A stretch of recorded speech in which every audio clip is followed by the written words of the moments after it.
nous sommes au comptoir du livre en Nevis à Liège pour présenter un duo qui s'appelle Big Stegosaurus et qui sort son premier livre aux éditions Chloé Davis.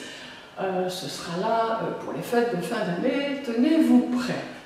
Big Stegosaurus, donc, c'est la réunion de deux personnes, Megan qui est toi et Cyril qu'on va voir juste après, qu'on a entrevu d'ailleurs quand même avant. Et comment est-ce que Megan est devenue la moitié de Big Stegosaurus? Par quel chemin est-elle arrivée à ce premier livre chez Chloé Davis? Alors le Big Stegosaurus, c'est d'abord la réunion d'un couple, oui. Parce qu'on s'est connus au cours d'art, ma tendre moitié étant mon professeur. Oui. Et nous avons décidé en fait de sortir des carcans scolaires et de percer là-dedans en lançant nos propres œuvres. Oui. En se basant sur des petits contes pour enfants qui nous tenaient particulièrement à cœur, étant donné que nous avons ensemble fondé une merveilleuse petite famille. Oui. Et donc on reste dans ce schéma familial où on fait découvrir de vieux contes qu'on dépoussière, qu'on renouvelle. Oui.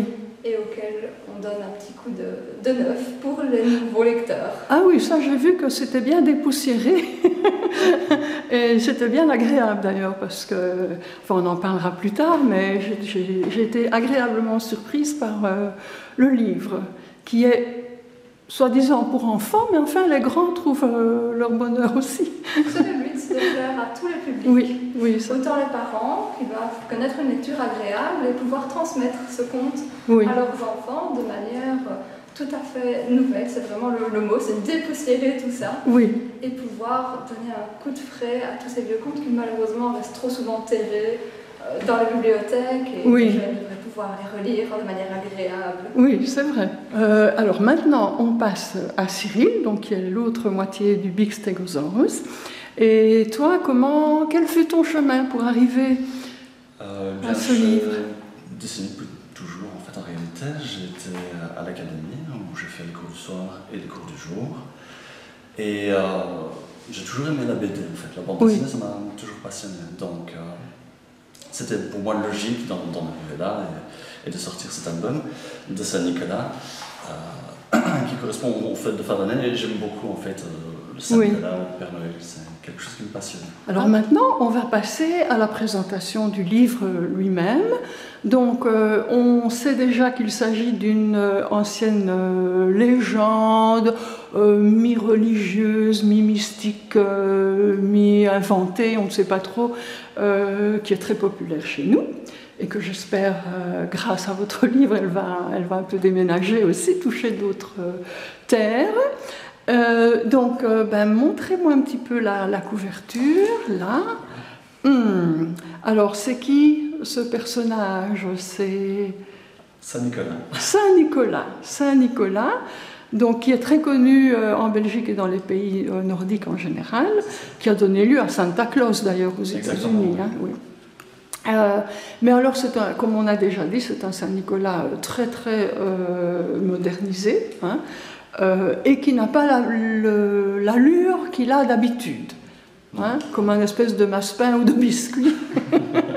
Ici, c'est un Saint-Nicolas, vraiment avec des pouvoirs particuliers. Alors je vous laisse un petit peu en parler, nous dire en quelques mots. Sans trop spoiler, on a voulu mettre un peu plus en avant le côté mystique que le côté religieux. Oui. Vraiment se mettre dans la peau des enfants, en fait. La manière dont ils perçoivent Saint-Nicolas. Oui. En général, ils ne font pas un lien, pour eux, c'est pas forcément la religion, c'est vraiment le côté magique. Il arrive par la cheminée, dans les souliers. Oui.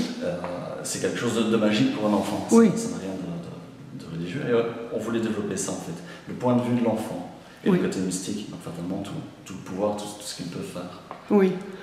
Et alors, Megan s'est quand même touchée de l'air du temps, malgré tout. Hein. C'est musclé comme dessin. Voilà, c'est vraiment dépoussiérer l'histoire afin de pouvoir plaire à un nouveau public. Un nouveau public, et ne pas tomber dans le vieux conte un peu old school qui déplairait au jeune public et pouvoir, du coup, toucher autant les parents qui connaissent l'histoire et qui ont connu ça quand eux-mêmes étaient enfants. Oui.